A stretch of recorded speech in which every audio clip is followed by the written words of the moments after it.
রাজ্যে ফের ভোট মেনন মানিকতলা উপনির্বাচনে বা তৃণমূল প্রার্থী প্রয়াত সাধন পাণ্ডে স্ত্রী সুপ্তি পাণ্ডে তার মুখ্য নির্বাচনী এজেন্ট অনিন্দ রাউত ২১ বিধানসভা ভোটের কয়েক মাস পরেই প্রয়াত হন রাজ্যের মন্ত্রী সাধন পাণ্ডে। কলকাতার মানিকতলা কেন্দ্রের বিধায়ক ছিলেন তিনি, কিন্তু আইনি জটিলতার কারণে আটকে ছিল উপনির্বাচন। নির্বাচনী প্রক্রিয়াকে চ্যালেঞ্জ করে মামলা করেছিলেন মানিকতলা কেন্দ্রের বিজেপি প্রার্থী কল্যাণ চৌবে।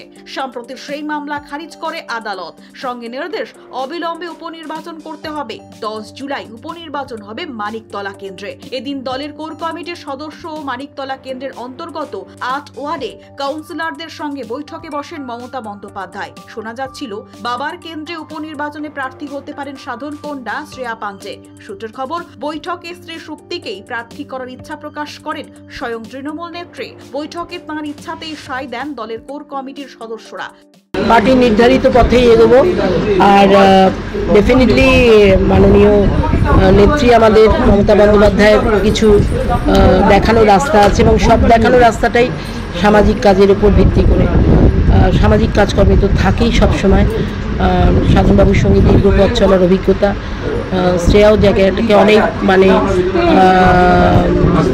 কাজকর্ম করে অনেকটাই স্মুথ করে দিয়েছেন আমার জন্য। প্রচণ্ডভাবে জনসংযোগ তারও ছিল।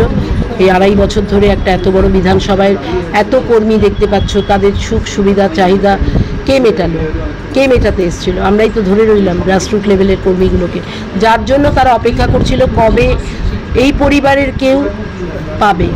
কারণ এই পরিবার পাওয়া মানে তার নিজের পরিবারের একজন সদস্য পাওয়া। আপনি দেখবেন আমাদের কর্মীদের মধ্যে তথাকথিত কর্মীদের উন্মাদনা নেই, পারিবারিক উন্মাদনা আছে, ঘরের ছেলে পেলে যা হয়। ঠিক সেই মতোই তারা অনেক আশা নিয়ে হয়তো আমার দিকে তাকাবেন। তবে তাদের দাদার 100 ভাগের 1 ভাগ যদি করে উঠতে পারি, আমি মনে করবো অনেক কাজ করেছি। Bureau report, channel 10।